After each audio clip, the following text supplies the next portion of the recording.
somebody video. That video went out, and then another video came on. Well, the video that came on was a live stream from the Rainbow Rift. Now, I know about the Rainbow Rift from the Umar Johnson video when he was saying he was in their ass. Gerald Palmer, I'm in your ass. I want to acknowledge, sir, even though I don't follow you, I want to acknowledge that some of the things that have happened to you online is terrible. Like, I really do not support that and shit. You know what I'm saying? Like, people be doxing this man. Y'all want addresses? I got addresses. Y'all want addresses? I got addresses. Let me get your pen. Get your pen.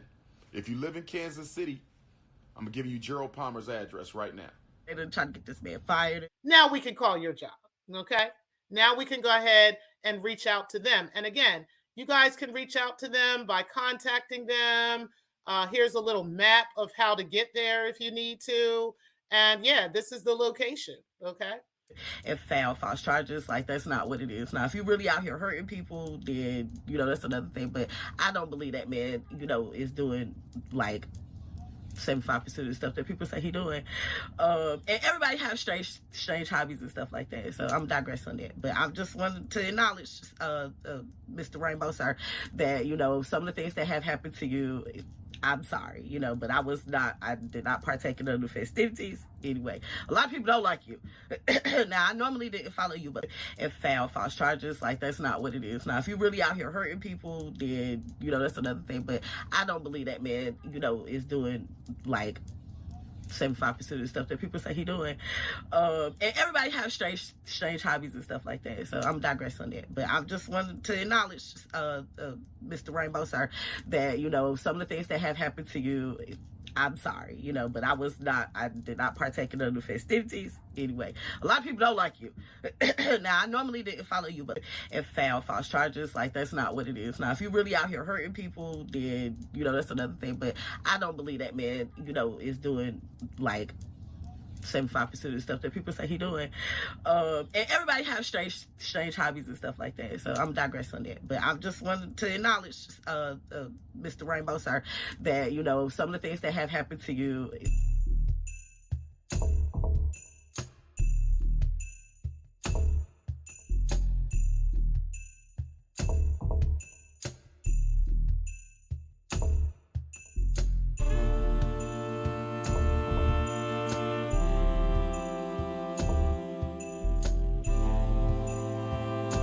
Welcome to After the Smoke Clears, my chaotic journey addressing Umar Johnson and the YouTube space that he created.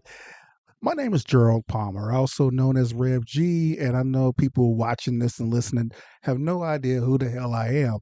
And for those who don't know me, I would describe myself as just a normal, everyday Renaissance dude who stumbled on a community, who stumbled on an adventure, a chaotic adventure. It's been quite a journey, especially for someone from Kansas City, Missouri, social worker in the ministry, husband, father, all that. But what led me to this online space was seeing someone by the name of Umar Johnson. And you know, I decided that I would do advocacy around issues relating to the Black community, and I saw Umar Johnson as someone who needed to be addressed, and simply hitting record on a computer, uploading videos addressing Umar Johnson, actually led to all of this. And it started very innocent. I saw a video of Umar Johnson in Kansas City, and it's probably a few months after he had arrived. I mean, after he had came to Kansas City, and a friend of mine had engaged with him and you know, basically called him to task. And the stuff that happened to her afterwards caused me to, okay, let me sound my voice. And that started the chaotic journey. So far, we raised $250,000 I'm gracious, but I'm not content. Because I know y'all got a lot more to give me than some $250,000.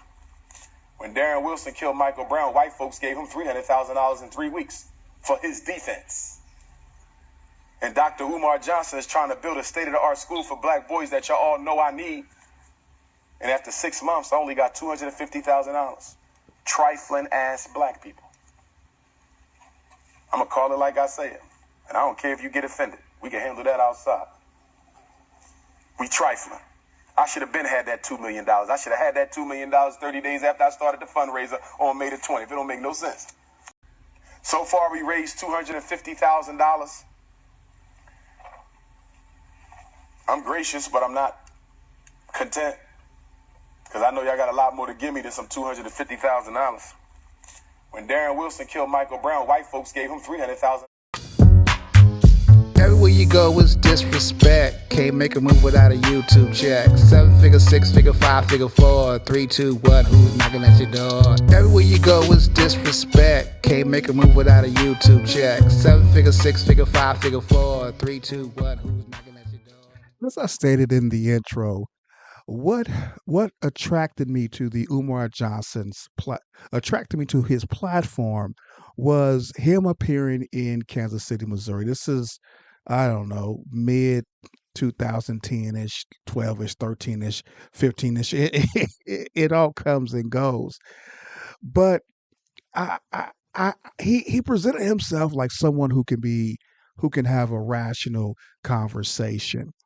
And so I heard him speak about sexuality and sexual orientation, and then, misspeak about a feminization in the Black community. And so I sent a message. I emailed Umar and said, "Hey, I would love to have a conversation with you around those topics." And of course, at that time, I never heard back.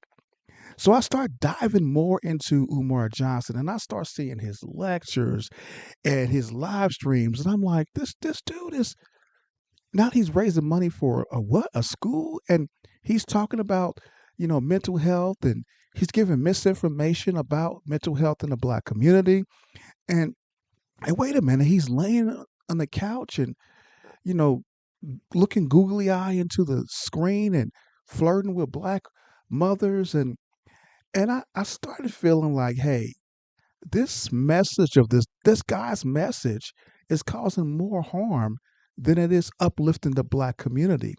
And I started noticing that Umar was appealing to the trauma in the Black community and playing on that, and just presented himself as an expert in a field that he was not an expert in it. And that did something that resonated with me because it went against my own personal values, especially in supporting the Black community. So that's why I made sure that, hey, I was going to do whatever I could to speak out and speak up, because it didn't stop on the YouTube machine. I found a group of other people, like-minded folks, and we started reaching out to places that were actually paying Umar to come, or Umar was going to speak there. And that's when all hell broke loose.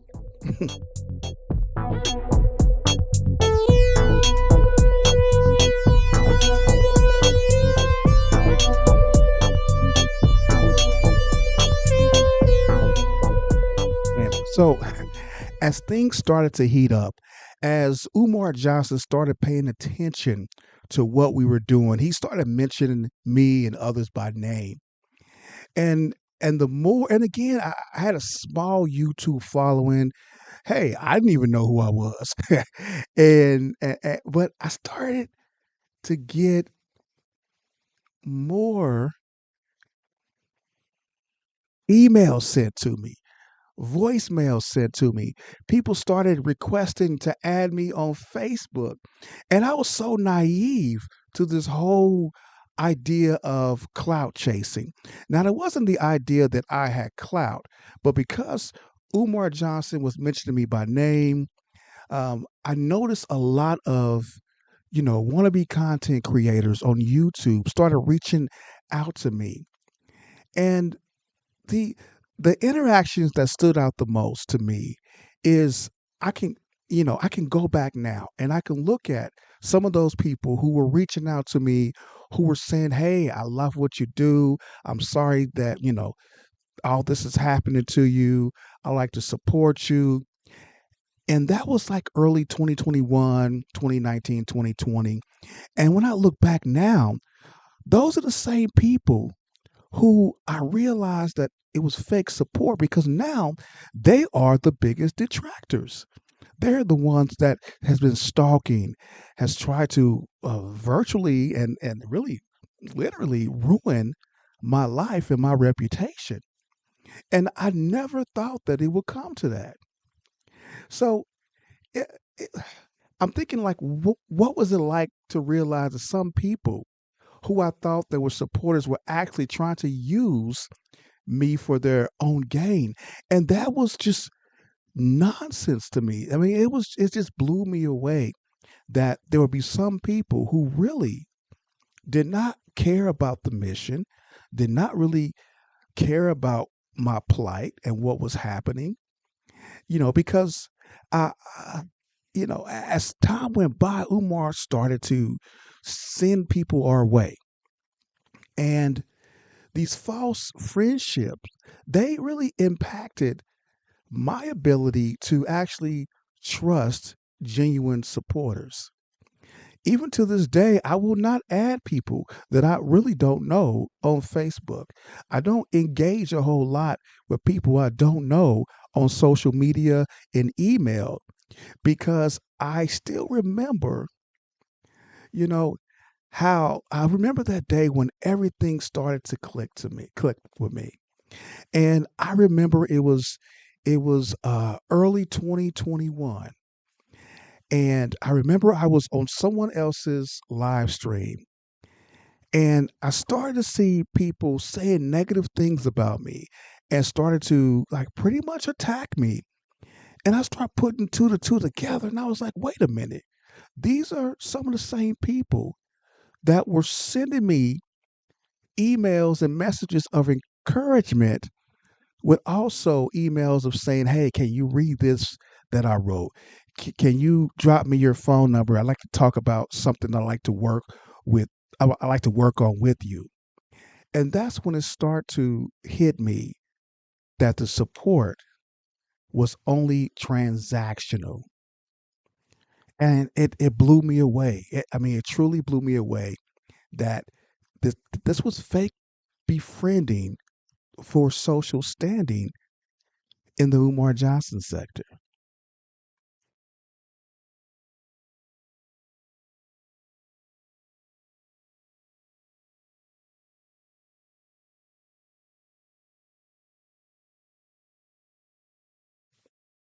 So this time period that I'm really looking at, was from 2017 was when I first started doing YouTube content, because I was on Facebook. And I remember doing YouTube content 2017, 2018, 2019, and 2020. As I look back at some of the the recordings I have, screenshots, the mood was comical, it was easy. But then things start to shift in 2020. Of course, we had COVID. And as I look back, things start to shift for the worse from 2020 and 2021. And then what you start to see in what has grown into the Umar Johnson sector, you have seen personal conflicts spilling over into those YouTube streets. And my first reaction was, holy crap, there's a lot of trauma, because you will see people be friends, be friends one minute, and then the next minute there's drama at every step with no de-escalation in sight. And they will forgive each other, be friends again, and the next thing you know it, they're bringing up things that the other person told them in private. And the challenges of trying to keep things in private was the one thing you do is you don't tell a lot of people your business. And that was one mistake. I mean, I didn't tell people my business. But again, if we go back to fake befriending, a lot of folks will just want to find out things so they can use it against you. And I think one of the incidents that really hit me was like, wow, this is completely spiraling out of control, is when one person who said, someone was her brother. They met online in the YouTube space, and they claimed to be brothers and sisters, and turn around, they got mad at each other. He's putting her face on a donkey's body, and then later on, she's accusing his father of having, of molesting him, and she's yelling about it and laughing about it and joking about it, and they're going back and forth, and I'm like, oh Lord, this is out of control. This is trauma based. And and even though you try to not be a part of that stuff, a lot of innocent people were brought into it.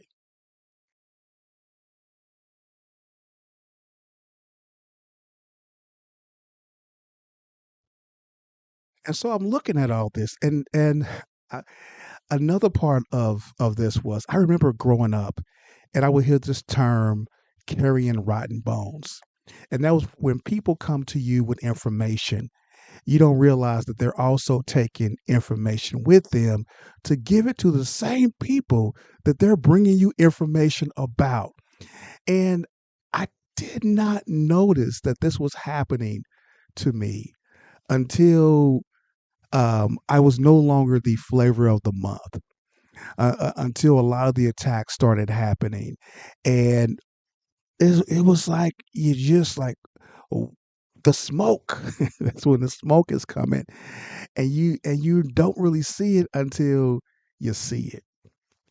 And I didn't even see the red flags. And the red flags were the same people that were taking you information, were all up in everybody else's, live streams, and all up in everybody else's face.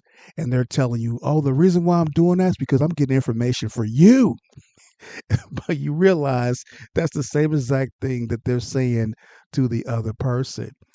And when I realized that these relationships were transactional only for them, I started to cut off people, because outside of YouTube, my offline world, I don't get down like that. I can really peep out, you know, people's intentions.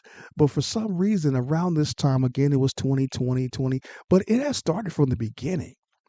It has started from the beginning. And I did confront some people. I did confront some of the folks who I felt were, I would call them fake. I did confront some of them. And then other people, I let it play out. I let it happen in real time. I would give them just enough, to see what they were up to. But then after that, I'm like, nobody has time for those games. But this happens in that space because of, it's another way to get, to get clout socially. How much information can you get on per person, and how much can you share or keep in your back pocket when that time comes?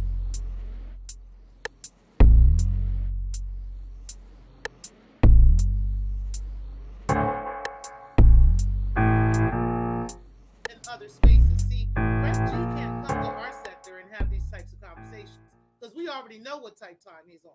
Okay, Yeah. we already know he likes to blur the lines and to make things look like it's normal behavior, knowing that it's not. Okay, now there are other things that I've heard about Rev G that I can't confirm.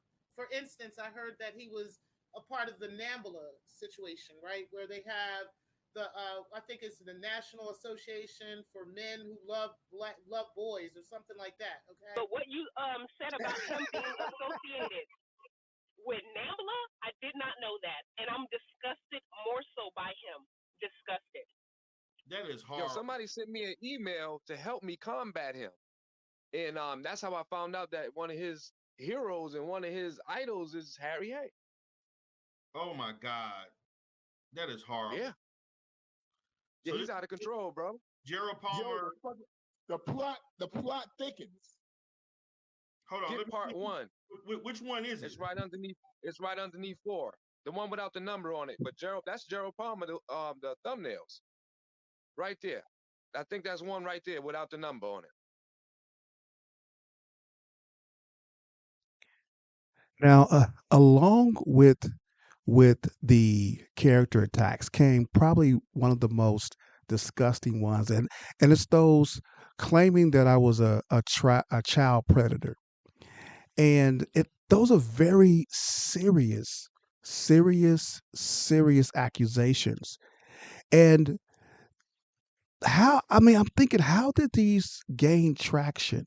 I mean, it started off, Umar didn't really do the accusations, but he would call me, homosexual pastor, or he would say girl Palmer. But one of his followers took it another step ahead, and that followers, created this lie that he received a letter from someone, an email, and said that I was a member of NAMBLA and all this other stuff. And it really didn't take it. It didn't really take off, for a year, right? And then another, I don't know if he was a supporter of Umar or what else. He created this whole story that didn't center around being a child predator, but it centered around, misusing my role as a leader and engaging in sexual activity with male students. And so that gained fuel in that Umar Johnson sector. And then a few years later, someone else made up the story, taking innocent things on my TikTok page and making this into a whole thing of Rev G is following children. The impact on these false accusations, they oftentimes they have the potential to impact negatively a person's personal and professional life. Now, as I look back on the things that I've done on TikTok in responding to people, the first person I ignored for a year. But what I've started to doing now is taking these very seriously. Contacting employers if the person is a public servant, contacting news organizations if the person's uh, profession doesn't handle or address them as they keep escalating. And and the third thing that I've actually done is I have support now to actually put in the legal work, because these things are damaging, and no one should be living through or have to go through this mess simply because they decided to speak up and speak out on certain issues.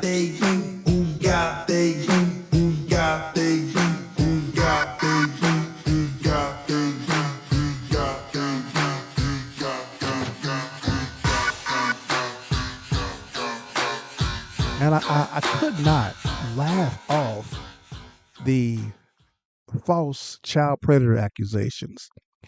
But when they start saying I was a deadbeat father, that was that was comical to me.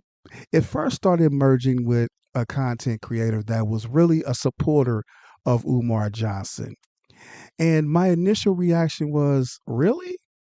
Because on my live streams, on my shows, you can hear my kids in the background. I talked a lot about my children, I've taught fatherhood education courses. I created a fatherhood program, and ran it for a little while, and that's I just I blew that off. But when the truth about these people as parents came out, that they were negligent parents, that's when I start to be pissed off. You know, because I'm like, that they're basically trying to, I don't know, seeing seeing themselves for who they really are, and they're putting that onto other people. So I really didn't feel the need, and I still don't feel the need to publicly defend myself. I took a different approach with the deadbeat father thing, not spending time with your father. And a lot of the stuff wasn't really about, shaming me as a father. It was pretty much trying to make me mad because I put a line in the sand when it came to, putting my children in this mess. But the best way I felt that I needed to deal with that was to keep, being who I was and not really having to defend a lie like that.